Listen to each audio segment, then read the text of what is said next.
గమనించండి. ఒక అమ్మాయిని బైక్ మీద వేసుకొని ఒక అబ్బాయి వెళ్తున్నాడు అనుకోండి, వీడు చూసి ఏమంటాడు తెలుసా? ఒరే పాపిష్టోడా, అమ్మాయిల జీవితాలతో ఆడతావురా నువ్వు, దుర్మార్గుడా, పొరుగు పడి చేస్తావురా నువ్వు అని చెప్పి ఓన్ తిట్టేస్తూ ఉంటాడు. కారణం తెలుసా? నిజంగా అమ్మాయిల పట్ల వీడికి రెస్పెక్ట్ ఉంది కాదండి, వీడికి దొరక్క. వీడికి నిజంగా అమ్మాయి దొరికినట్లయితే వీడు అమ్మాయిని కూడా తిరిగేవాడు.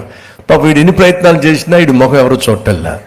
ఎవరైనా ఒక అమ్మాయిని తీసుకెళ్తా ఉంటే వాడు పైనుంచి కిందాకు చూస్తూ ఉంటాడు, శాపరార్థాలు పెడతా ఉంటాడు. కారణం ఏమిటయ్యా అంటే వీడికి ఆ బుద్ధి లేక కాదు, బుద్ధి ఉంది కానీ ఏం లేక, ఏది చెప్పండి, అవకాశము లేక. పక్కన కూర్చున్నటువంటి సహ ఉద్యోగితో వీడు మాట్లాడుతూ ఉంటే దూరం నుంచి వస్తూ ఉంటాడు, పడేస్తున్నాడు, లైన్లో పెట్టేస్తున్నాడు, మాయ చేసేస్తున్నాడు.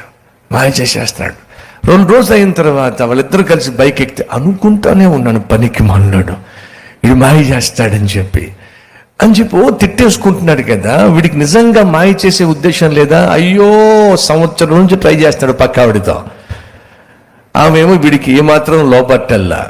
ఏమర్థమవుతుంది మీకు? సాధారణంగా మనిషి తనకు అవకాశం లేక తప్పు చేయడు, కానీ అవకాశం వస్తే బుద్ధి గడ్డి తింటుందండి. ప్రియ